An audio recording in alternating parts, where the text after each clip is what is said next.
Herkese merhabalar. FM Stüdyo'dan Görkem ben. Geçtiğimiz hafta ses efektlerine başlamıştık. Ses efektlerinin içindeki klasörlerin ilk 4 klasörünü anlatmıştık. Bu hafta geri kalan 4 klasörden bahsedeceğiz. Diyelim çok fazla uzatmayalım ve modülatörlerden başlayalım.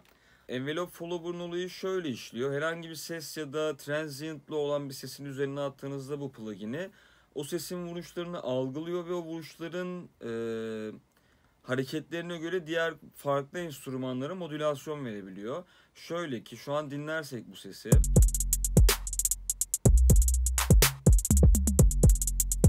Görmüş olduğunuz gibi burada vuruşları algılıyor. Buna map dersem ben ve dersem ki ben bu vuruşları bu sesimin üzerindeki az önce wavetable'ın üzerindeki frekansa ben modüle etmek istiyorum. Biraz sesini kısalım. Birlikte dinleyelim.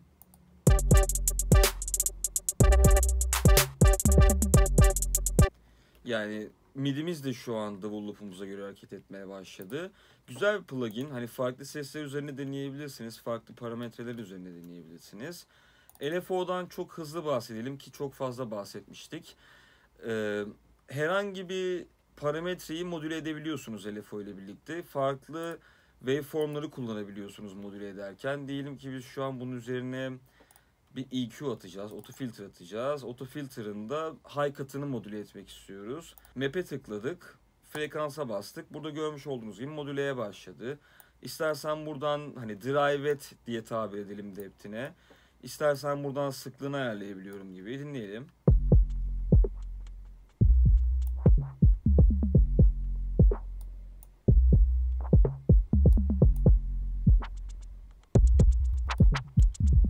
Gibi farklı efektler elde edebilirsiniz. Diyelim ve LFO'dan da Shaper'a geçelim. Shaper çok güzel plugin. LFO tarzında sadece kendi modülasyonunuzu kendiniz çizebiliyorsunuz. Diyelim ki free takılacağız. Hani alttaki sine wave demişim. Alttaki waveformlardan birini kullanmayacağız. Geldim bunu sıfırladım. Şu an herhangi bir modülasyon yok filtrenin üzerinde. Ben diyelim ki buradan başlayacağım. Şunu böyle tıklayalım. Şuraya atalım, buraya atalım. Belki buraya atabiliriz. Böyle de bitirelim diyelim ve sonra map'e tıkladım tekrardan. Tekrardan frekansın üzerine tıkladım.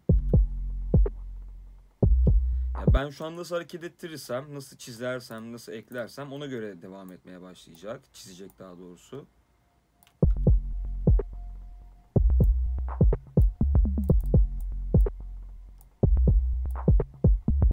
Gibi hani bunu da farklı parametrelerde ve farklı efektlerde kullanabilirsiniz. Diyelim ve pitch modülasyon klasörüne geçelim. Pitch modülasyon klasöründe otopan bizi en başta karşılıyor. Otopanı wavetable üzerine denersek çok tatlı bir plugin, kullanması çok keyifli bir plugin. Sesinizi otomatik olarak panoramaya dağıtmaya, sağa sola dağıtmaya başlıyor. Filtremizi açalım şuradan en başta.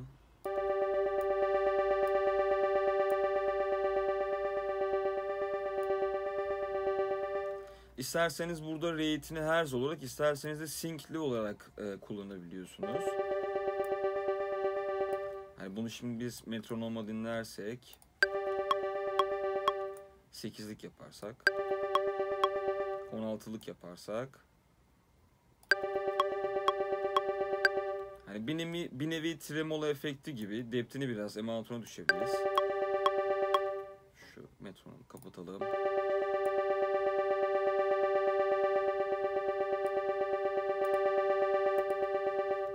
Sağa sola nasıl yayıldığını duyabiliyorsunuz.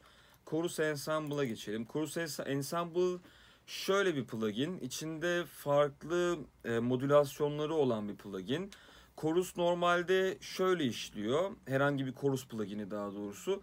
Orijinal sinyali alıp tınısını, frekansını, volümünü neredeyse aynı bırakıp ama neredeyse aynı bırakıp ufak bir zamanda gecikme verip kopyalıyor bu arada. Giren ses içine kopyalanıyor. Farklı zamanda ufak bir gecikme veriliyor ve aynı ses yani hem orijinal hem de kaç tane kopyası varsa bize birmiş gibi geliyor ve daha büyük bir ses elde etmemizi sağlıyor. Burada farklı modülasyonları var. Klasik, ensemble ve vibrato gibi.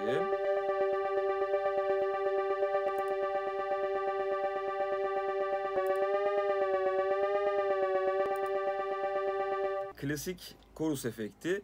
Ensemble 3 farklı gecikmeli sinyal sunuyor bize kullanırken. Vibrato'da klasiğin biraz daha yoğun hali gibi düşünebilirsiniz.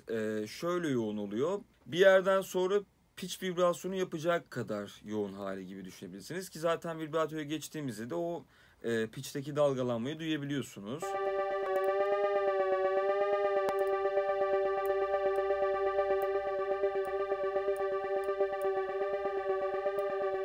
Hani farklı sinyaller sadece biraz gecikmeli gibi düşünebilirsiniz. Chorus Ensemble'dan da buradan Frequency Shifter'e geçelim. Frequency Shifter çok basit. Sadece kullandığınız ya da üstüne attığınız sesin frekansını değiştiriyorsunuz ve yine LFO verebiliyorsunuz üzerine.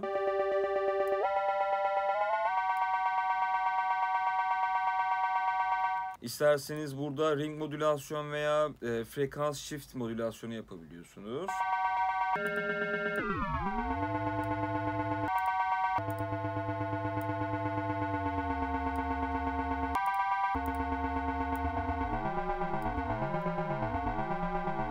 Hani farklı efektlerle kombin edildiğinde bence çok güzel bir plugin. Phaser Flanger, Chorus Phaser ve Flanger'ın farkı nedir? En başta ondan çok hızlı bahsedelim. Phaser, Chorus'un biraz daha hızlı gecikme yaşayan hali diyebiliriz. Flanger'da sesin üzerine farklı notch filterlar ekliyormuş ve o notch filterlar sürekli modüle ediyormuş gibi sesi düşünebilirsiniz. Ve çok basit tanımlar bunlar. Hani girip kendiniz okuyabilirsiniz, kendiniz araştırabilirsiniz. Burada dediğim gibi sadece pluginleri tanıtalım. En azından ileride aranje ve farklı sound kompozisyonları, ses kompozisyonları yaptığımızda pluginleri kullanırken herhangi bir bu nedir ya da bunu nasıl kullanırım gibi şeylerle karşılaşmayalım. Flanger'a geçeceğim. Yani chorus'la neredeyse aynı olduğunu duyabiliyorsunuz. Sadece biraz daha tınısı farklı.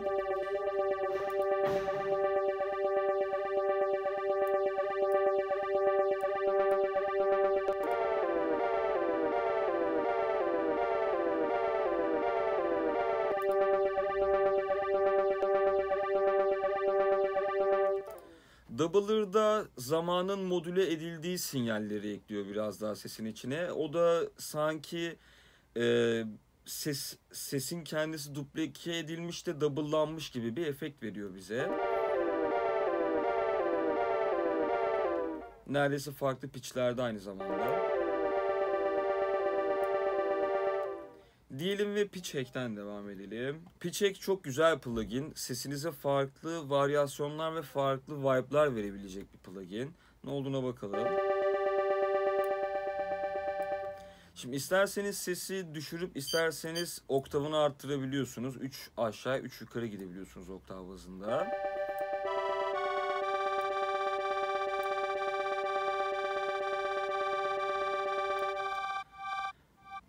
Reverse bize şunu söylüyor. Pitch Hack'ten geçen sinyalin hangi kısımlarının reverse'leneceğini, daha doğrusu reverse'lenme ihtimalinin kaç olduğunu bize söylüyor.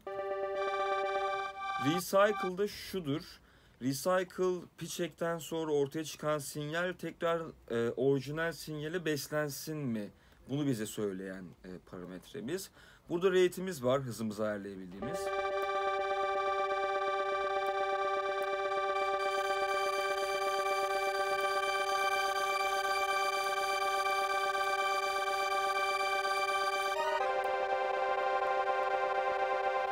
Hani illa oktavda kalacaksınız gibi bir kaide de yok. İsterseniz üçlüsünde, isterseniz beşlisinde de takılabilirsiniz. Diyelim ve Spectral Blur'a geçelim. Spectral Blur şöyle, aslında bir nevi reverb plugin'i gibi ama sesin biraz daha blurlanmasını sağlıyor adı üzerinde. Burada görmüş olduğunuz gibi 2 tane farklı frekans parametreniz var. Dinleyelim ne yaptığını en başta.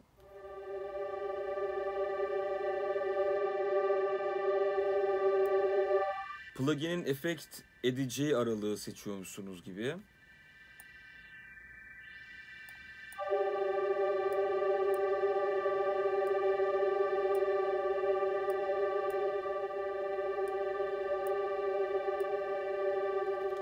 In burada sesten etkilenen out'ta dışarıda kalan gibi düşünebilirsiniz.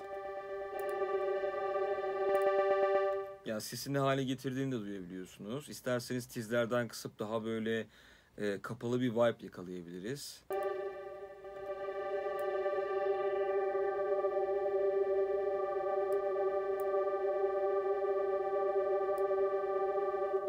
İstersek full dinleyelim ve ıslak sinyali sesini açalım biraz.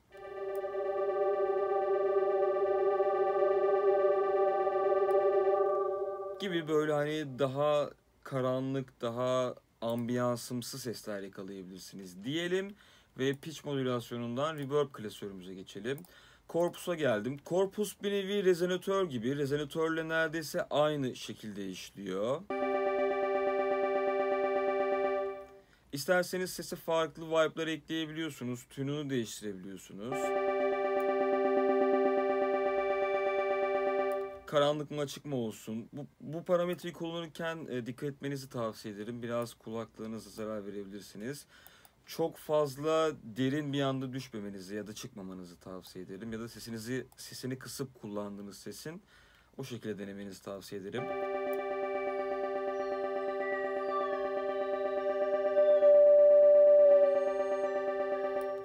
Çünkü belli frekansları rezoneye soktuğu için peak olan bir frekansı daha da rezone ederseniz kulaklarınıza zarar verebilirsiniz. Hoparlörünüzde kulaklığınıza da zarar verebilirsiniz. O yüzden dikkatli kullanmanızı tavsiye ederim. Diyelim ve korpustan hibrit reverb'e geçelim. Hibrit reverb şöyle işliyor. Aslında algoritmik reverb ve convolution reverb'ün karışımı gibi. Peki algoritmik ve convolution'un farkı nedir reverb olarak? Algoritmik daha dijital bir reverb gibi, farklı ambiyansların içinde bulunduğu bir reverb çeşidi. Convolution'da şöyle işliyor. Impulse response denen bir olayımız var. Şu işe yarıyor.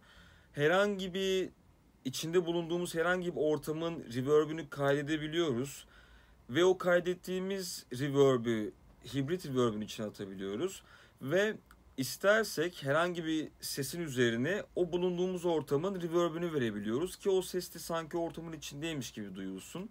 Bakalım buradan isterseniz seri kullanabiliyorsunuz, isterseniz paralel, isterseniz algoritmik, isterseniz de convolution kullanabiliyorsunuz.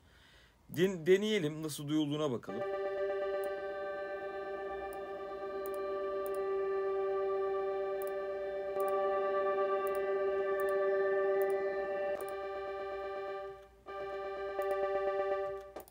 İstersek buradan farklı modüller seçebiliyoruz.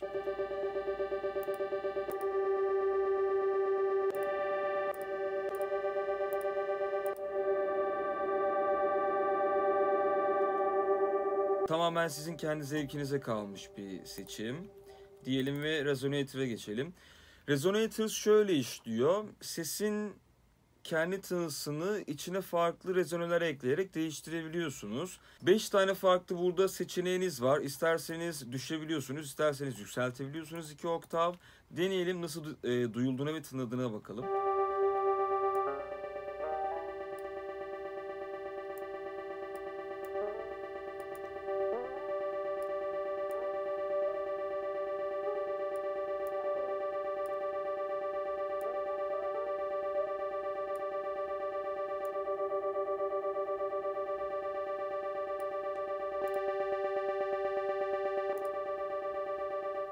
Hani şu an yanlış ya da biraz daha bozuk tınladığını duyabiliyorsunuz. Onun sebebi de tabii ki farklı semitonlara yani farklı seslere çekmemiz. Mesela diyelim ki R'de ise biz bunu -4 düşürdük. Farklı bir notaya geldi. İşte +16 yükselttik. Bir oktav atladı. Farklı bir notaya geldi gibi. İsterseniz buradan farklı parametre presetlerini seçebiliyorsunuz. Ki bence presetlerden yürümek en başta söylediğim gibi en başta sizin için çok kolay olacak. Çünkü profesyoneller tarafından hazırlanmış ve sizin bunu hızlı bir şekilde öğrenmeniz için sizin önünüze sunulmuş. En azından bozmanız, içindeki farklı parametreleri değiştirmeniz ve neyin ne olduğunu görmeniz için, duymanız için yaratılmış sesler, presetler.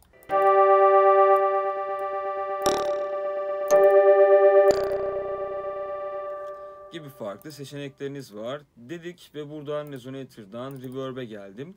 Reverb yine klasik parçalarınızda işte çok kuru hissettirmemeniz için, parçalarınızı daha doğrusu çok kuru hissettirmemeniz için kullanmanız gereken bir plugin. Parçanıza derinlik veren bir plugin. Çok fazla kullanıldığında parçanızı boğabilecek bir plugin. Nedir peki olayı? Şudur. Yani sesi anında farklı bir boyuta, farklı bir ambiyansa sokabiliyorsunuz. İsterseniz burada yine farklı presetleri var.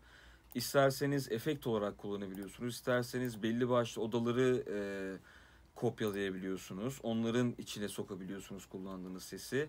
Diyelim ki biz davuldayız ve davula ben biraz daha nasıl diyelim? Şunu önce bir bunları uçuralım. Davula diyelim ki orta oda bir ambiyans vermek istiyorum.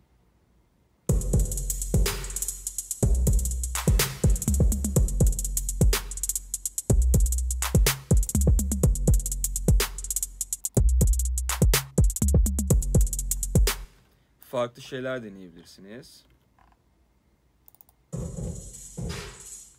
Hani bunu bir slapback delay gibi de düşünebilirsiniz hatta neredeyse. Small room'u.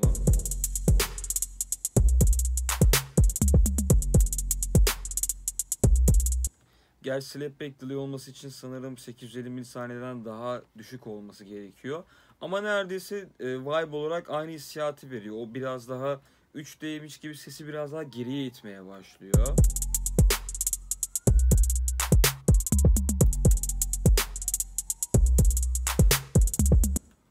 Diyelim ve Reverb'den Spectral Resonator'a geçelim. Spectral Resonator şu işe yarıyor. Sesi aslında spectral time'a bölüyor. Ufak zamanlara bölüyor. Bütün spektruma bölüyor daha doğrusu. Kullandığımız sesi genel frekans spektrumuna bölüp içinde farklı modülasyonlar uyguluyor sese. İstersek buradan tiz frekansların kesilmesini, istersek de bas frekansların kesilmesini sağlayabiliyoruz.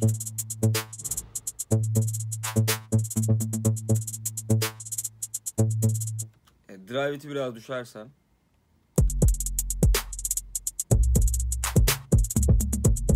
Farklı modülasyonlarımız var burada.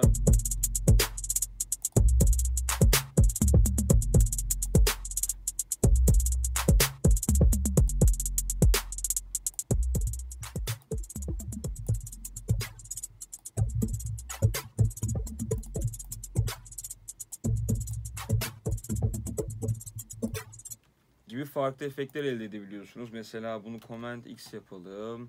Wavetable'ın üzerine atabiliriz. Wavetable'da nasıl duyulacak ona bakabiliriz.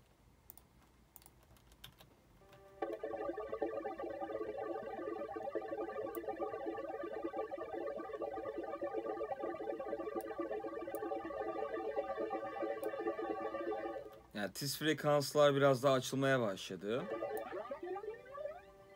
Buradan hedef frekansımızı seçebiliriz.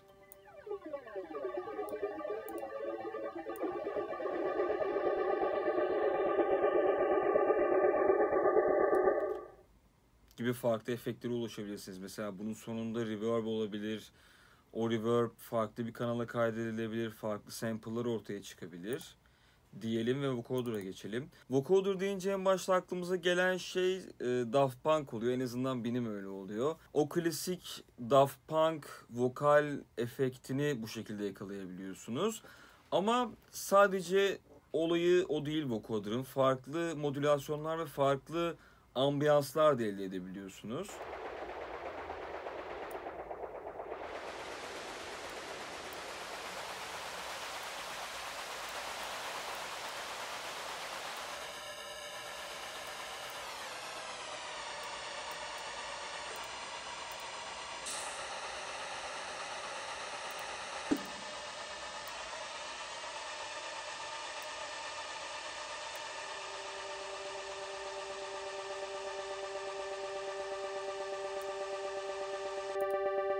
Yani yine sese muazzam derinlik veren bir plugin. Çünkü kapattığımızda ses bir anda önümüze geliyor. Yani direkt benim suratımın ortasına geliyor. Ama açtığımda sağa sola ve öne arkaya doğru muazzam bir şekilde dağılmaya başlıyor.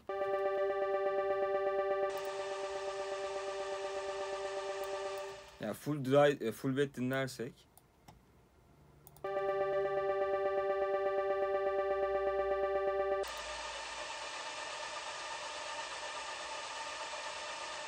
Yani isterseniz kanalı kopyalayıp farklı efektler üzerine atabilirsiniz, yedirebilirsiniz ondan sonra. İsterseniz de birkaç sonraki derslerden birinde göstereceğimiz chain'i yaratabilirsiniz ve farklı efektleri aynı ses üzerinde farklı şekillerde yedirebilirsiniz. Diyelim ve son klasörümüz olan Utilities'e gelelim. Utilities'de şöyle bir efekt karşılıyor bizi. Daha doğrusu efekt demeyelim, bunu bir grup efekti diyelim. Audio Effect diye bir plugin var burada. Nedir? İçine farklı audio efektleri atabildiğimiz ve onları grup olarak kontrol edebildiğimiz plugin. Şöyle ki içinde ben istersem Autopan atabilirim. İstersem işte Frequency Shifter atabilirim. Gelebilirim buradan, nasıl bir şey olabilir? Ne atabiliriz? Belki buradan delay atabiliriz. Şunu atalım.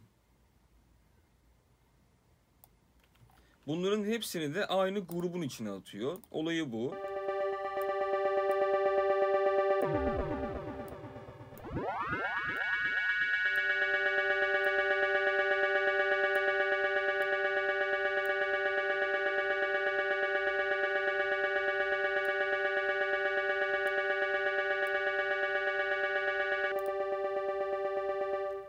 Yani tek tek hepsini işte kapatıp açayım da ses nasıl duyuldu vesaire denemek yerine gruplayabiliyorsunuz ya da bir audio effect rack atabiliyorsunuz ve hepsini tek seferde bypasslayıp kontrol edebiliyorsunuz. Diyelim ve ardından şunu kapatalım. Bunu çıkalım. Bunu çıkalım. Bunu kapatalım. External Audio Effect plugininiz dışarıda harici bir delay'iniz, reverb'ünüz, işte korusunuz ya da başka bir kompresör olsun, farklı bir plugininiz ya da bir hardware efektiniz varsa onu kullanmanıza yarayan bir plugin. Diyelim ardından Spectrum'a geçelim. Spectrum'da frekans analyzer gibi düşünebilirsiniz. Yani frekans analizi yapan bir plugin gibi düşünebilirsiniz. Sesin isterseniz hangi frekansta olduğunu, hangi notada olduğunu ve ne kadar yükseklikte olduğunu görebiliyorsunuz. Hani kickinizin işte ne bileyim farklı tonunu çok algılayamadığınız seslerin tonlarını bu şekilde yakalayabilirsiniz, bulabilirsiniz Spectrum'dan ya da bunu master'a atabilirsiniz. Ki şöyle olabilir, master'a attığınızda farklı parçalarla kendi parçanızı referans alırken işte referans A'daki kick çok yüksek, referans B'deki kick biraz daha düşük, benim kick'im ikisinin arasında olabilir. İşte referans A'daki ziller çok açık ama B'dekiler kapalı, benimki yine arada olabilir gibi kararları almanıza yardımcı olabilir çok fazla duyumda sıkıntı yaşıyorsanız. Diyelim ve tuner'a geçelim. Tuner adı üstünde aslında kullandığınız sesin hangi sesin üzerine atarsanız atın o sesin tonunu bulmanıza yarayan bir plugin. Şu an sol'deyiz. Üzerinde bir re de var. Sol'ün power chord'unu basıyoruz yanlış hatırlamıyorsam. Beşlisiyle birlikte. Ama sol'de tınladığını burada direkt bize söylüyor. Diyelim ve son pluginimiz olan Utility'ye geçelim. Utility'nin olayı şudur. Utility güzel bir plugin. Şöyle işliyor. Diyelim ki bir ses otomasyonu yapmak istiyorsunuz ama fader'dan yapmak istemeyebilirsiniz bunu. Çünkü çalışırken hani fader'e eliniz gidebilir. Sürekli bir ses açayım, kısayım. Hani parça ilerledikçe mixinizi yaparken sürekli bir volüm dengesi yapıyor olacaksınız ya da yapıyorsunuz ki tahmin edebileceğiniz üzere. Volüm otomasyonunu belki isterseniz Utility'den yapabilirsiniz ki fader'ınız burada serbest kalsın. İsterseniz panlayabilirsiniz. Yani ekstradan aslında size işte volüm, pan, genişlik gibi seçenekler sunuyor. Şöyle güzel seçenekleri var. İsterseniz daraltabiliyorsunuz, isterseniz daha geniş yapabiliyorsunuz. Şu an mono. Şu an ekstra genişliyor gibi. İsterseniz sesi tamamen monoya çevirebiliyorsunuz.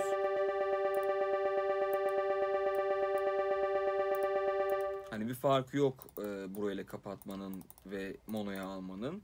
İsterseniz de belli bir frekans altını mono yapabiliyorsunuz. Yani diyorsunuz ki benim 120'den altım mono olsun, üst üste kalmaya devam etsin. Hani bunu master'da kullanabilirsiniz ya da herhangi bir bas grubunuz varsa, hani birden fazla basınız var diyelim, sabınızın içinde olduğu. Diyebilirsiniz ki işte 120'nin altı mono kalsın, yani sabınız mono kalsın ama diğer baslarınız stereo ise stereo gelmeye devam etsin. İsterseniz burada sesinizin fazını değiştirebiliyorsunuz. Hani canlıda çalışıyorsanız çok işinize yarayabilir. Aynı anda değiştirip sesin fazını değiştirebiliyorsunuz. Kickinizle basınız oturuyor mu? İşte iki tane snare'ınız varsa o snare'lar birbirlerinin içinde fazla mı değil mi gibi seçenekleri size sunuyor. Daha doğrusu onu değiştirmenize ve kontrol etmenize yarayan seçenekleri size sunuyor. Diyelim ve ses efektlerimizden bugünlük bu kadar diyelim. Hatta ses efektlerimizi kapattık diyelim. Genelde şöyle diyebiliriz. Ses efektlerini daha fazla aranjede ve sound kompozisyonda, daha doğrusu kompozisyonda kullanmaya devam edeceğiz. Diyelim bugünlük videoyu sonlandıralım. İzlediğiniz için çok teşekkür ederiz. Herhangi bir sorunuz varsa Instagram'dan veya YouTube'dan bize iletebilirsiniz. Bir sonraki videoda görüşmek üzere.